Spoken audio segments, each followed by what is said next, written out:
So finally we get the fight that some of the fans wanted to see. Juan Manuel Marquez versus Timothy Bradley.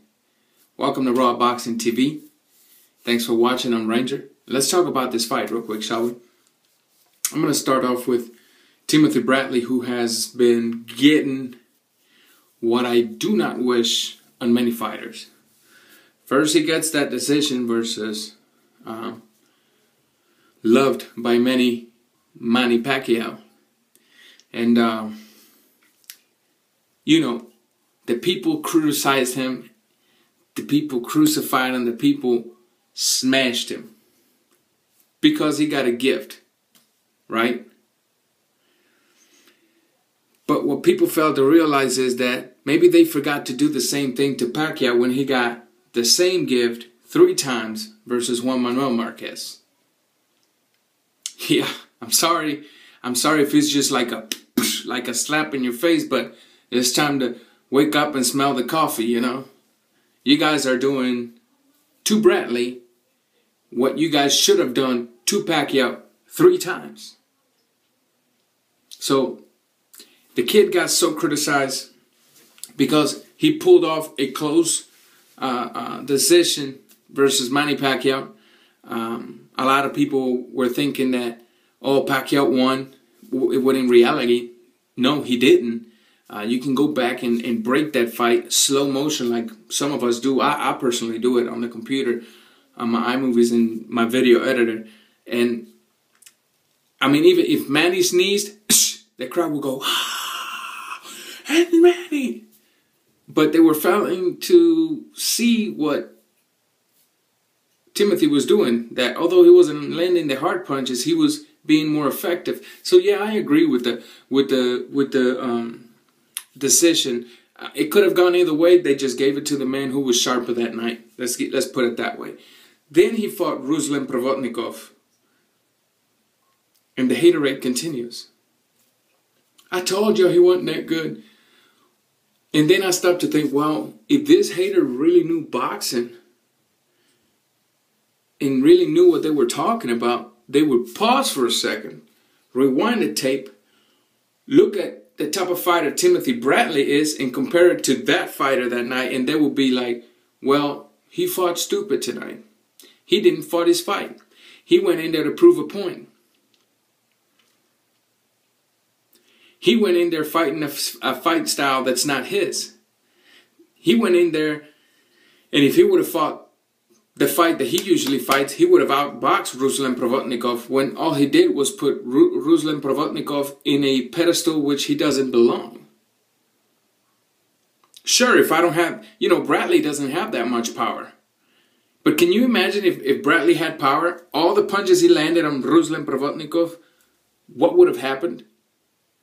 Ruslan Pravotnikov being able to take shots, he just ran through Bradley's shots, and him being a power puncher himself,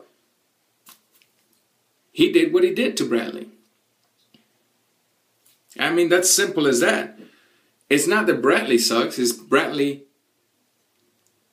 made that bad choice that night, and it cost him. It really did cost him. So, I mean, guys, open your eyes and learn a little bit of boxing. I don't always drink juice, but when I do, I prefer lemonade. Stay thirsty, subscribers. But anyways, yeah, Timothy Bradley possesses skills that he did not show on that night inside the ring. Timothy Bradley possessed the skill to simply land combination and move out of the way like he usually does. Sometimes he makes the fatal mistakes of going toe-to-toe for short periods of times, but in this fight in particular, this is why I say he came to prove a point. He came to regain fans when in reality he never really lost fans. He was just getting too much hate from the billions of blind packtards. He came to prove a point to regain those lost fans, and it cost him because he showed vulnerability, and really and truly that's vulnerability that could have been avoided by just simply outboxing the non-technical, come forward one gear Ruslan Pravotnikov. You know what I mean? But now he's not fighting Ruslan Provodnikov. Let's switch it up to Juan Manuel Marquez, one of my favorite fighters. I mean, I have to be honest with you. Juan Manuel Marquez has been one of my favorite fighters for a while. It's not every day that you get a technician like Juan Manuel Marquez from Mexico. Usually my brothers from Mexico, they're more of the come forward, let's go at it type of fighter. You know, they have had a lot of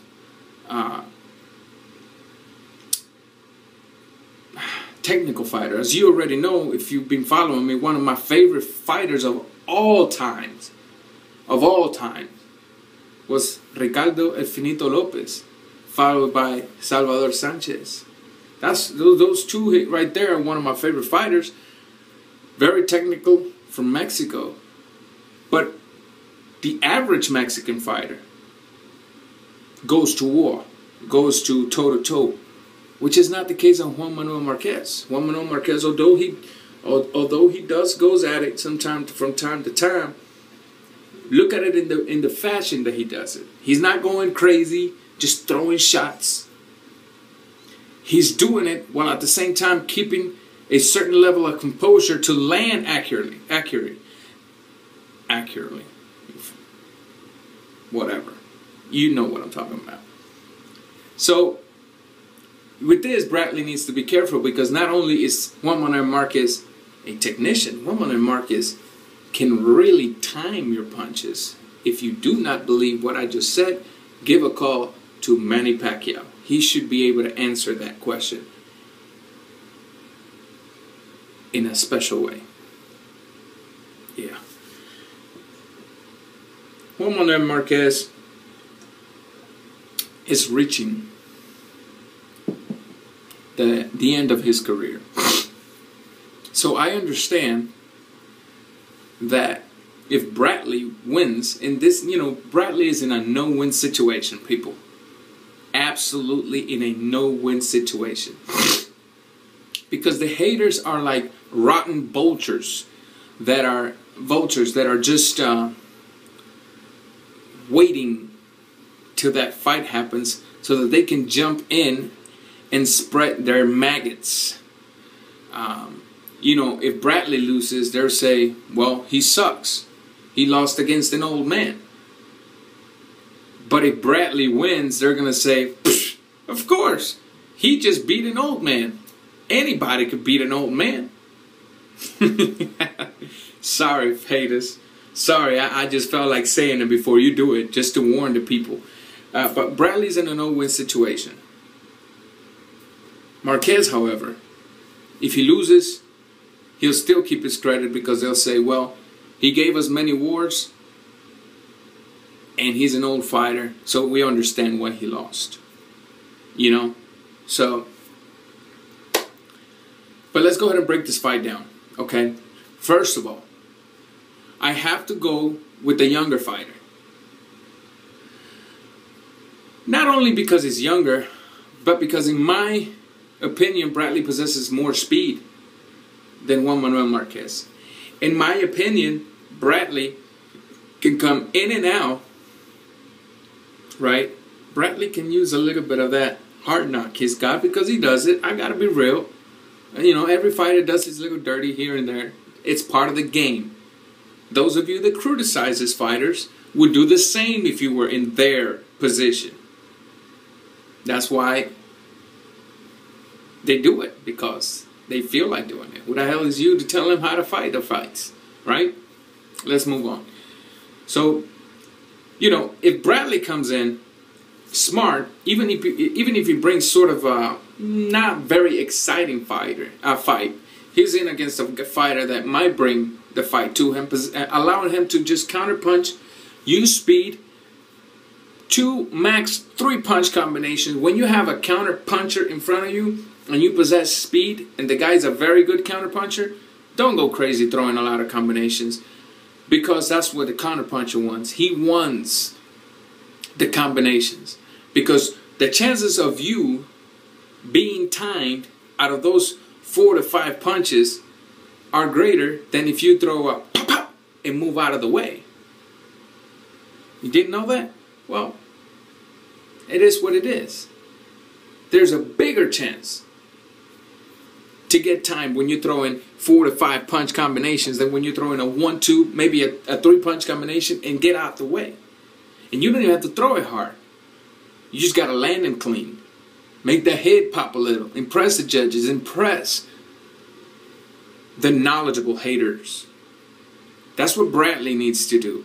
If Juan Manuel Marquez comes in, right, as it's coming in, give him the 1-2, pop, pop, grab him, twist him, pull him to the side. Simple as that. You're younger. You don't have power as much as you should have, right? But you do have speed and leg movement and youth. So go ahead and use it. Screw the haters. Screw the haters. I always say, fighters, do you.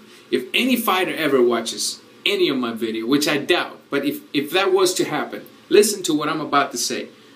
Remember one thing. When you're inside the ropes, these YouTube haters, they ain't in there with you. They're waiting for their first chance for you to commit one mistake, lose a fight, to criticize you with their maggot-infected words. So fighters, do you.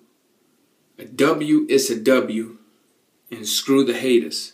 Because the haters, if you was to put them in the ring where you at, and they possess the same skills that you possess, the haters that criticize you would be doing the same exact thing that you're doing. That's because they're not in your shoe.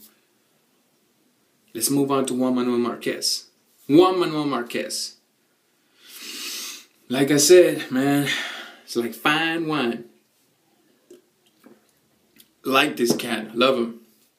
Very respectful. I've always liked respectful fighters. For some reason. Yeah, trash talking. It's good if you want to sell tickets. But my favorite are more the respectful fighters, the quiet fighters. The ones that don't bark as much. It's like my dog. My dog, you can walk next to that dude and he won't even bark. The minute you cross the fence, you may get close to him and he may not bark. He'll just look at you. But the minute you get within biting distance, he's going to shred the crap out of you. That's the type of fight I like. Zip. I do my talking in the ring. And Juan Manuel Marquez is one of those dogs that's willing to provide you with a bite when you don't even expect it. Juan Manuel Marquez. What Juan Manuel Marquez needs to do, Bradley's gonna, let's say Bradley follows what I just said, right? But if we notice, Bradley likes to pump the jab and he makes a fatal mistake. And unfortunately, a lot of fighters make these mistakes. But what compensates on the Bradley is his speed. However, we've never seen him fight, how can I say, you know, Manny's a good counterpuncher, don't get me wrong. But Juan Manuel Marquez is so far beyond Manny Pacquiao when it comes to counterpunching. That's why I say we've never seen him fight as good as a counterpuncher as Juan Manuel Marquez is. Bradley makes the mistake of, when he shoots the jab, right, instead of bringing it back, right, to create that defense, he shoots it and keeps it midway. And then he shoots the right hand, launching himself to the front without any defense, man. That worries me a lot. I'm sure that should worry anybody. Anybody.